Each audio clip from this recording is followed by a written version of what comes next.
ఆంధ్రజ్యోతి భూ వివాదం మీదన జడ శ్రవణ్ వాదనలు వినిపించారు. ఎవరో గే మేస్ గ్రేర్‌నో ఎవరో సంథింగ్ వాళ్ళు వేసిన పిటిషన్ నేపథ్యం. ఇక్కడ పాయింట్ ఏంటి? ఆంధ్రజ్యోతికి భూములు ఎట్లిస్తారు? 1,10,00,00,000 విలువైన భూమిలో అది అన్నటువంటిది. అయితే ఇక్కడ పాయింట్ ఏంటంటే అన్నిటికంటే కీలకం ఈనాడు మీద గతంలో పెట్టబడిన కేసు ఇక్కడ కూడా ఆ జడ్జిమెంట్ ఇక్కడ పనికొస్తుంది. అప్పుడు రామోజీరావు గారిని, ఇప్పుడున్న కిరణ్ గారిని పోలీస్ స్టేషన్‌కి వచ్చి లొంగిపోమని ఆదేశించింది. అప్పుడు ఒక కోటీశ్వరుడికి సంబంధించినటువంటి స్థలము ఈనాడు నడిచేది సీతమ్మ దారి దగ్గర. నడిచేటప్పుడు ఆయన అక్కడ విదేశాల్లో ఉంటాడు. వీళ్ళు ప్రతి ఏడాది కూడా ప్రతి నెల కూడా అద్దెకి పంపించేస్తుండేవాళ్ళు అయిపోయేవారు. లీజ్ టైం అయిపోయింది. రెన్యువల్‌కి అప్పుడు సంతకం పెట్టాలి. దానికోసం ఆయన వచ్చినప్పుడు నా ప్లేస్ నేను ఒకసారి చూసుకుంటానంటే అతను అలౌ చేయలా. చొక్కా పట్టుకుని గెంటేశారు. అతను అపర కోటీశ్వరుడు. రోజుకి ₹1,00,00,000 సంపాదిస్తాడు అతను ఆ రోజుల్లో. ఇది ఇప్పుడు 2007, 8లో. మానసికంగా వ్యధ చెందాడు. ఇదేంటి నా స్థాయి ఏంటి? అమెరికాలో సాఫ్ట్‌వేర్ కంపెనీలు బోలెడన్ని ఉన్నటువంటి వ్యక్తి. నన్ను ఇట్లాగా అవమానించడం ఏంటని చెప్పి న్యాయ పోరాటం బిగించేశాడు. ఒక్క పత్రిక రాస్తే ఒట్టు. అంత భయంతో వణికి సచ్చారు. అప్పటికి సాక్షి కూడా రాలేదు.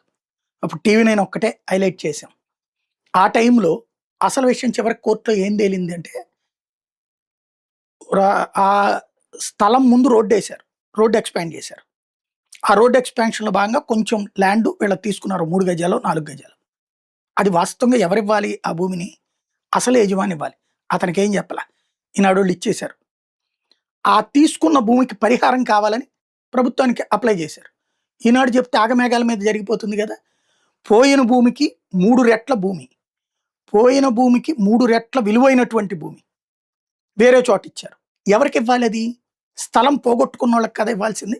అంటే స్థల యజమానికి కదా! అతని పేరుతో కాకుండా రామోజీరావు గారి పేరుతో, కిరణ్ గారి పేరుతో రిజిస్టర్ అయిపోయింది. వేరే చోట వందల కోట్ల విలువైనటువంటి భూమి. దాన్ని ఆ రోజున అతను ఛాలెంజ్ చేసినటువంటి నేపథ్యంలో దాన్ని క్రైమ్‌గా భావించి ఆ తర్వాత కేసు చివరికి ఖాళీ చేయించారు అప్పుడు సీతమ్మ దారిని. అది ఖాళీ చేసి ఇచ్చేయమన్నారనమాట. అంటే అలా జరిగింది. ఇప్పుడు జ్యోతిది కూడా ఏంటి? రాధాకృష్ణ గారు యజమానిగా తీసుకోక ముందు గతంలో జ్యోతికి భూమి ఇచ్చారు ప్రభుత్వం. అది ఎప్పుడో కాంగ్రెస్ టైంలో ఇచ్చినటువంటి భూములు, లేకపోతే తెలుగుదేశం టైంలో మొదట్లో ఇచ్చినటువంటి భూములు. కాంగ్రెస్ టైం అనుకోండి, మనం మాట్లాడుకున్నాం కదా మనం.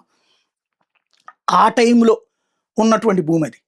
అప్పుడు ఇచ్చినటువంటి భూమిని తర్వాతన రాధాకృష్ణ గారు కొన్న రోజున ఆ రోజున వాళ్ళ చేతిలో ఎంత భూమి ఉందో, ఎంత ఇదైతే ఉందో అది యథాతథంగా ఆయన చేతికి వచ్చింది. అంతకుముందు కేటాయించిన భూమి క్లోజ్ అయిపోయింది. ఏది? దాంట్లో కొంత ఇట్లాగే రోడ్ వేయడం కోసం తీసుకున్నారట. ఆ తీసుకున్న దానికి పరిహారం ఇచ్చారో లేదో ఎవరికి తెలియదు. కానీ అది నిజమై ఉంటే తర్వాత రాధాకృష్ణ గారు పేపర్ తీసుకున్న తర్వాత చంద్రబాబు గారు అప్పుడు అధికారంలో ఉన్నారు. ఆ తర్వాత 2 సార్లు అధికారంలోకి వచ్చారు. కానీ ఆయన దగ్గర అప్పుడు భూములు తీసుకోలే. రెండోసారి ఇప్పుడు మూడోసారి భూమి ఆయన వచ్చినప్పుడు అధికారంలోకి ఇప్పుడు తీసుకున్నారు భూమి. 2020, 21 టైంలో అది పేపర్ మూతబడింది. ఆ తర్వాత తీసుకున్నారు ఈయన.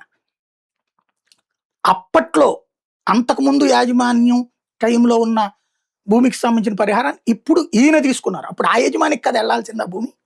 ఈయనకి ఎట్లా వస్తుంది హక్కు? ఆ రోజున ఉన్నవి ఉన్నట్టుగా యథాతథంగా ఇచ్చారు. అంతకుముందు కాదు కదా. అంటే ఇప్పుడు దాంట్లో చెప్పొచ్చు అది కూడా కలిపి కొన్నట్టే కదా అన్నటువంటి. మరి అప్పుడు పరిహారం ఇచ్చారు లేదు ఎవరికన్నా తెలుసా? ఎందుకంటే భూమి తీసుకున్నప్పుడు పరిహారం ఇవ్వకుండా ఉంటారే. దెన్ ఆ భూమి ఇట్లా ఇప్పుడు ఈయనకి దానికి బదులుగా అంటూ వందల వేల కోట్ల రూపాయల విలువైన భూమి కాంపెన్సేషన్ అనే పేరుతో ఇచ్చినటువంటిది. కాబట్టి ఇప్పుడు ఇది నోటీసులు ఇచ్చారు. జ్యోతి ఏం చెప్తుందో అప్పుడు యాజమాన్య హక్కులు అన్నీ తీసుకున్నాం కాబట్టి పర్లేదంటారు. ఎందుకంటే పాత యజమాని ఎట్లాగూ క్లెయిమ్ చేయట్లేదు కాబట్టి దాన్ని ఒప్పుకుంటారా కోర్టు? ఏం జరుగుతుందో చూడాలి.